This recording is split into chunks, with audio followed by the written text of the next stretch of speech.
پیارے نبی صلی اللہ علیہ وسلم کا اخلاق بڑا اعلیٰ تھا۔ آج کا اخلاق نبوی کا واقعہ یہ آپ کے لیے تحفہ ہے، مگر میری جیب تو خالی ہے۔ ایک صحابی تھے جن کا نام عبداللہ تھا اور لقب حمار تھا۔ وہ اللہ کے رسول سے شدید محبت کرتے تھے۔ کبھی کبھار اللہ کے رسول صلی اللہ علیہ وسلم کی خدمت میں کوئی تحفہ بھی پیش کر دیتے۔ ایک مرتبہ ایک اعرابی یعنی دیہاتی بدو شہد لیے ہوئے مدینہ طیبہ میں فروخت کرنے کے لیے آیا۔ عبداللہ نے اس سے یہ شہد خریدا اور رسول اللہ کی خدمت میں حاضر ہو کر عرض کیا، یا رسول اللہ، یہ آپ کے لیے ہدیہ ہے، تحفہ ہے۔ اور آپ سب بھی جانتے ہی ہیں کہ اللہ کے نبی صدقہ قبول نہیں کرتے تھے، لیکن تحفہ قبول کرنے سے انکار نہیں کرتے تھے، یہ سنت ہے۔ اسی لیے ہم کہتے ہیں کہ تحفہ نہ لائیے، کیونکہ جب تحفہ آ جاتا ہے تو اس کو انکار کرنا سنت کے خلاف ہے۔ خیر، آپ نے عبداللہ کا تحفہ قبول کر لیا۔ تھوڑی دیر کے بعد شہد فروخت کرنے والا بدو عبداللہ سے اس کی قیمت مانگنے لگا، مگر عبداللہ تو غریب آدمی تھے، ان کے پاس کوئی درہم نہیں تھے، دینار نہیں تھے۔ وہ شہد بیچنے والے کو اللہ کے نبی کی خدمت میں لے کر حاضر ہوئے اور عرض کی، اللہ کے رسول، اسے اس شہد کی قیمت عطا فرمائے۔ رسول اللہ صلی اللہ علیہ وسلم نے فرمایا، علم تہدیہ الیہ، کیا تم نے مجھے یہ تحفہ نہیں دیا؟ یعنی ابھی تو تم مجھے گفٹ کے طور پہ دے رہے ہو، میں نے قبول کر لیا ہے، تو اب تم بندے کو لے آئے ہو کہ اس کو اب آپ پے کر دے۔ بدو تھا نا۔ عبداللہ کہنے لگے، ٹھیک ہے، میں نے آپ کو تحفہ دیا تھا، مگر جس سے یہ تحفہ خریدا تھا اسے دینے کے لیے میرے پاس کچھ نہیں ہے۔ اب آپ جائیں کسی دکان سے پرس اٹھا کر کسی کو تحفے میں دے دیں تو وہ تو پیسے مانگے گا نا، یہ جذباتیت ہوتی ہے۔ خیر، کوئی اور ہوتا تو عبداللہ کے اس رویے پہ بگڑ جاتا، مگر اللہ کے رسول کا حسن اخلاق دیکھیے کہ آپ نے یہ سن کر کیا کیا ہوگا۔ آپ مسکرائے اور اپنے ساتھی کو اس طرح خوش کر دیا کہ بدو کو معاوضہ دینے کا حکم فرمایا۔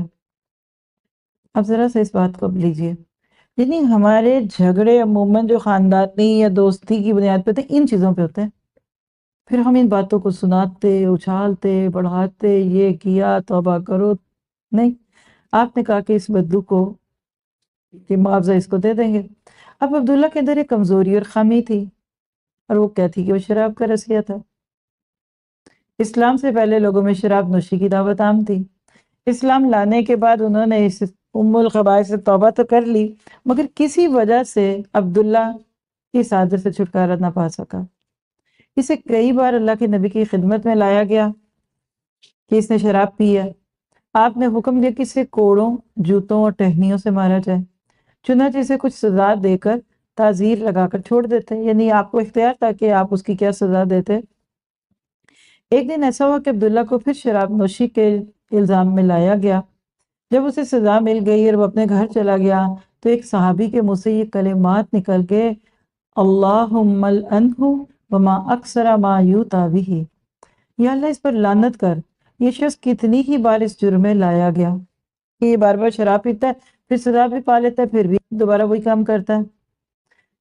اللہ کے نبی کے کرم، مہربانی، شفقت اور اعلیٰ اخلاق کو دیکھیے، آپ نے اس صحابی کو روکا، لا تلعنوہ، اس پر لعنت مت بھیجو، کیونکہ فواللہ ما علمت انہ یحب اللہ ورسولہ، اللہ کی قسم میں اس کے بارے میں اتنا ہی جانتا ہوں کہ وہ اللہ اور اس کے رسول سے محبت کرتا ہے۔ پھر آپ نے فرمایا، لا تکونوا اونا للشیطان علی اخیکم، اپنے بھائی کے خلاف شیطان کی مدد نہ کرو۔ حیرت نہیں ہوئی آپ کو؟ یہ صحیح بخاری میں 6780 نمبر کی حدیث ہے، اور اسد الغابہ کتاب میں اور الاصابہ میں بھی یہ واقعہ موجود ہے۔ آپ اور میں کیا کہیں، ہماری تو زبانیں ہاتھوں میں چھریوں کی طرح چلتی، فتوے دیتے ہیں، جہنمی، کافر، مشرک، فلانا، فاسق، ایسا بتا ہے۔ اب اس پہ آپ اور میں کوئی فتویٰ نہیں دے سکتے، کیونکہ یہ نبی کا عمل ہے۔ آج اگر حکومت وقت اگر کسی شراب پینے والے کو پکڑتی ہے تو اس کے اوپر وہی ساری لائبلٹیز ہیں جو اسلام میں ہیں۔ بٹ آپ کا میرا کام کہ آپ اور میں، اللہ نہ کرے، آج کسی کو شراب پیتا دیکھیں تو کیا ہم اس کو کوڑے لگا سکتے ہیں، تعزیر کر سکتے ہیں؟ تو خاموش رہیے، یہ ہے ادب اور اخلاق۔ ہم تو سارا اختیار اپنے ہاتھ میں لے کے مالک یوم الدین سے پہلے ہی سارے فیصلے دنیا میں کرنا چاہتے ہیں۔ کبھی لوگوں کی برائیوں کے پیچھے مت پڑیے، برائی ہے بھی تو بھی نہ پڑھیے، اور برائی نہیں، آپ کو وہ برائی لگی، آپ کو خیال ہے، چپ کر جائیے، آپ اللہ اور بندے کے بیچ میں سے نکل جائیے۔ دنیا میں لوگ شراب نہیں پی رہے، لوگ بہت کچھ کر رہے ہیں، اللہ دیکھ رہا ہے، اللہ تعامل والا، اللہ جانے وہ جانے۔